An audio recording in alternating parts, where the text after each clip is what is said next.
Salut à tous, bienvenue dans Plein Écran, bienvenue à Paris. Plein Écran qui cette semaine va parler, une fois n'est pas coutume, du logiciel libre, car à Paris se déroule cette semaine Solutions Linux, le salon professionnel, semi-professionnel d'ailleurs, vous allez le voir, du logiciel libre. Le logiciel libre, un marché un peu particulier, un marché qui oscille constamment entre business et politique.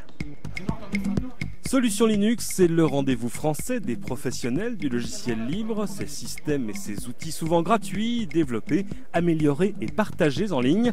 Parmi tous ces exposants, petits et grands, les stars ce sont peut-être les éditeurs de Linux, le système d'exploitation, concurrent libre et gratuit de Windows et de macOS. Linux qui existe en plusieurs versions, en plusieurs distributions, comme on dit ici. Le choix est affaire de goût et peu importe leur nom, l'immense majorité de ces distributions sont gratuites, car ce n'est pas en les vendant que leurs éditeurs gagnent de l'argent. Le principe de la gratuité est pour nous quelque chose de très important parce qu'on veut absolument fonctionner avec une communauté. Et ce que l'on donne à la communauté nous rend en 10 fois mieux. Comment est-ce que nous on fait du business là-dessus? C'est tout simple, on vend des services par-dessus. Du support, de la formation, et puis au fur et à mesure que l'on trouvera de nouveaux modèles, on les mettra en place. Il faut le dire, Linux a beaucoup évolué en 15 ans. Pour Mandriva, un éditeur français qui avance sa propre distribution du système libre, l'ergonomie de Linux n'est plus un frein à son adoption dans le grand public.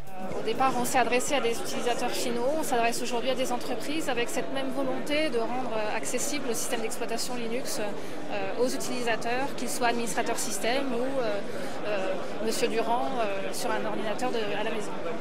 De fait, quand on teste ces versions les plus récentes, comme ce Mandriva One, on est bluffé par le soin apporté à l'interface. Ici, l'utilisateur peut gérer plusieurs bureaux à la fois. Une gestion très graphique quand elle permet de choisir entre ces 4 bureaux comme on ferait tourner un cube. Autre moyen simple de s'y retrouver entre toutes ces applications, pousser la souris dans un coin de l'écran et toutes les fenêtres s'affichent. En un clic, l'utilisateur peut aussi zoomer à l'intérieur d'une fenêtre. On peut même tirer sur le coin d'une fenêtre pour aller jeter un coup d'œil à ce qui se passe en dessous.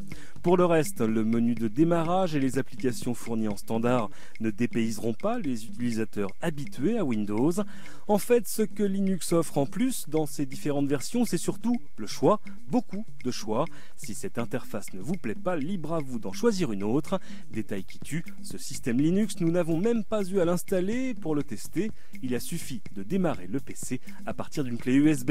Un système qui serait donc en bien des égards égal ou supérieur à ses cousins de Microsoft ou d'Apple, le tout pour un prix forcément imbattable. Comment alors expliquer le fait que les PC de Monsieur Tout-le-Monde n'aient pas encore tous sauté le pas? Un problème de culture ou plutôt de monoculture. On le voit dès l'école. À l'école, on va effectivement vous parler de système d'exploitation Windows, on vous parle d'Excel et de Word, et absolument pas de tableur ou de traitement de texte.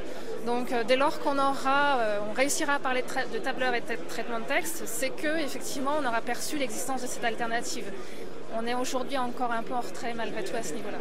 Ce handicap face au logiciel propriétaire, il se sent surtout du côté du système d'exploitation. Firefox, le navigateur alternatif, a lui déjà conquis 25% de part de marché en France. Et puis il y a le logiciel libre que l'on ne voit pas, celui embarqué dans des appareils mobiles et tout le reste.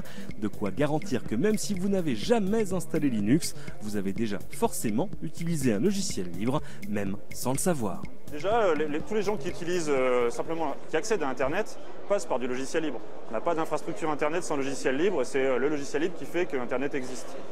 Mais après, du côté du poste client, le navigateur comme Firefox est utilisé par beaucoup de gens sans forcément savoir que c'est un logiciel libre. Tous les gens qui utilisent la suite bureautique OpenOffice.org utilisent une suite bureautique libre. On trouve aussi dans les gens qui ont des sites avec des blogs, qui utilisent des wikis, énormément de solutions de ce type-là en logiciel libre. Donc il y a beaucoup de personnes qui utilisent du logiciel libre sans même le savoir, effectivement. De Linux à OpenOffice, en passant par Firefox, tous les logiciels libres ou presque ont à l'origine été développés par la communauté du libre, une communauté représentée à Solutions Linux par un village des associations, un village très peuplé qui regroupe tous ceux qui veulent étendre le domaine de la lutte et voudraient voir du libre partout. Ici, on est plus militants qu'exposants, des militants sympathiques, remuant parfois une cohabitation pas toujours facile avec des exposants plus conventionnels, surtout quand les seconds font mine d'oublier qu'ils font du business grâce au travail des premiers. La vérité, c'est que du côté corp, il y a énormément de sociétés qui vendent des solutions, et c'est très très bien, on n'a rien contre ça, au contraire, mais qui vendent des solutions qui sont basées sur des logiciels qui sont codés de ce côté de solutions Linux, c'est-à-dire par la communauté. Qu'on nous mette à part, c'est quelque chose qui m'a vraiment choqué, et donc on a voulu mettre ça en avant. À l'intersection de la technologie et de la politique, le logiciel libre est surtout en train de devenir un vrai secteur économique, avec une croissance à 2 chiffres, de grands noms qui émergent et beaucoup de sociétés qui fondent leur business sur ces principes, des chiffres dont certains rattrapent ceux du logiciel traditionnel.